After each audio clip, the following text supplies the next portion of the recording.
பேருமே வந்து காருக்குள்ள இருந்திருக்கிறாங்க.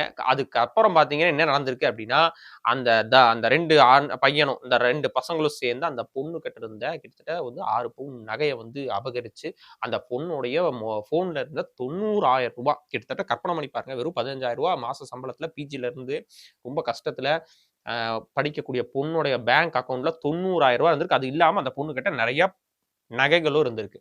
இந்த காசு அந்த பொண்ணுகிட்ட எப்படி போயிருக்கு அப்படிங்கிற ஒரு கேள்வி ஒரு புறம் வச்சீங்க அப்படின்னா கூட, ஆ அந்த காசுகெல்லாம் இந்த 2 பசங்களும் அபகரிச்சுட்டு போறாங்க. இந்த 2 பசங்களும் பார்த்தீங்கன்னா, பணக்கார வீட்டு பசங்க. அவங்க யாரோ திருட்டு பசங்க, ரோட்ல போறவன் பிக் பாக்கெட் அடிக்கிற பசங்கலாம் கிடையாது. 2 பேருமே பணக்கார வீட்டு பையங்க. அந்த 2 பேத்துல ஒருத்தன் டிஎஸ்பியோட மகன். அவன இன்னைய வரைக்கும் கைது செய்யப்படல அப்படிங்கிறது ஒரு பக்கம் இருந்தா கூட, இதுல நம்ம உற்று நோக்க வேண்டிய விஷயம் என்னன்னா, அப்ப இந்த மாரி ஏழ்மையில இருக்க பெண்கள் கிட்ட வந்து ஆசை வார்த்தைகள காற்றி, இந்த மாரி ஆப்புகள் வந்து ப்ரமோட் செஞ்சு, இன்னைக்கு வந்து இவ்வளவு பெரிய ஒரு சமூக சீர்கேட உருவாக்கியிருக்காங்க. அதாவது ஒரு ஒரு பெண்ணுக்கு வந்து கற்புங்கிறது எவ்வளவு முக்கியம் அப்படிங்கிறத நம்ம பார்க்கிறோம். அந்த ஒரு சமூகத்துல வளர்ந்த நமக்கு, இந்த விபச்சாரங்கிறதே வந்து சாதாரணமான ஒரு விஷயமா மாத்துறதுக்கு இந்த ஒரு ஒரு ஆப்புகள் வந்து துணை போகுது.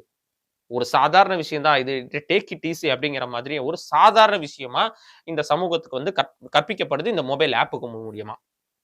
இதைய வந்து திராவிட முன்னேற்ற கழக அரசு உடனடியா தடை செய்யணும். ஒரு ஒரு ரம்மி ஆப்ப விடவே பார்த்தீங்கன்னா, இது ரொம்ப சமூகத்துக்கு ஆபத்தான ஒரு நிலைமைய வந்து உருவாக்கிட்டு இருக்கு. ஆ என்ன சொல்றது? ஒரு ஒரு நாட்ட வழிநடத்தக்கூடியவங்க, அந்த நாட்டுல இருக்கக்கூடிய குழந்தைகளையும், பெண்களையும், எ இளம் வயதினர்களையும் அவங்களுக்கான நல்ல விஷயங்கள வந்து சொல்லிக் குடுக்கணும். அவங்க சமூகத்துல நிம்மதியாவும், பாதுகாப்பான வாழ்றதுக்கான சூழ்நிலைகள உருவாக்கணும். அதுதான் ஒரு நல்ல ஒரு ஒரு அரசுக்கு அடையாளமா இருக்கும். பெயரளவுல என்னைய அப்பான்னு கூப்பிடுங்க அப்படின்னு சொன்னா மட்டும் பத்தாது. ஒரு அப்பனா நடந்துக்கணும்.